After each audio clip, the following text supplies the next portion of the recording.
હળવદની સરા ચોકડી ખાતે ગેનીબેન ઠાકોરના સમર્થનમાં કોળી અને ઠાકોર સમાજ દ્વારા ઉગ્ર વિરોધ પ્રદર્શન કરવામાં આવ્યું હતું। ભાજપ પ્રદેશ પ્રમુખ દ્વારા કરવામાં આવેલા વિવાદાસ્પદ ઉચ્ચારણો સામે જગદીશ પંચાલ અને ભાજપ વિરુદ્ધ હાય હાયના નારા લગાવી માફીની માંગ કરવામાં આવી હતી। આ પ્રદર્શનને કોંગ્રેસે પણ ટેકો આપ્યો હતો।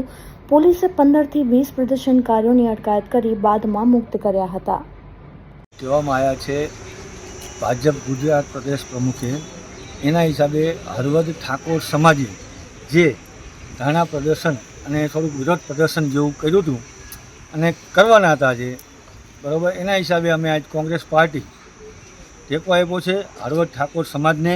અને આજે બહેન દીકરીઓની જે જેમ તેમ ઇજ્જતની આબરૂ ઉડાડે છે ગુજરાત પ્રદેશ ભાજપ પ્રમુખ, અને અમે એવું ઈચ્છીએ કે ગુજરાત પ્રદેશ પ્રમુખ જગદીશ વિશ્વકર્મા માફી માંગે એવી અમારી।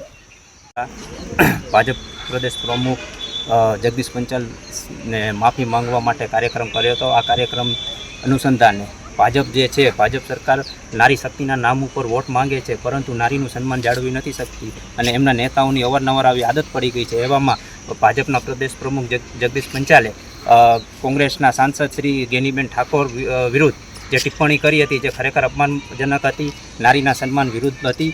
અને આજે ઠાકોર સમાજે જે કાર્યક્રમ લીધો છે, પ્રદેશ પ્રમુખ માફી માંગે, અને અમે તમામ સમાજ કોંગ્રેસ પક્ષ દ્વારા પણ એને ટેકો કરવામાં આવેલો હતો।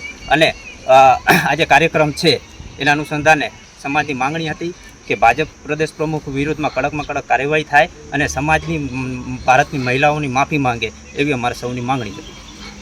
ચોકડી ખાતે હળવદ તાલુકા ઠાકોર સમાજ દ્વારા ગેનીબેન માટે જે ભાજપના પ્રદેશ અધ્યક્ષે અભદ્ર ટિપ્પણી કરી છે એની બાબતમાં એમને માફી માગો એવી ઝુંબેશ હેઠળ અમે હળવદ તાલુકાનો સમસ્ત ઠાકોર સમાજ ભેગો થયો હતો, જેને કોંગ્રેસ પક્ષે સમર્થન આપ્યું છે।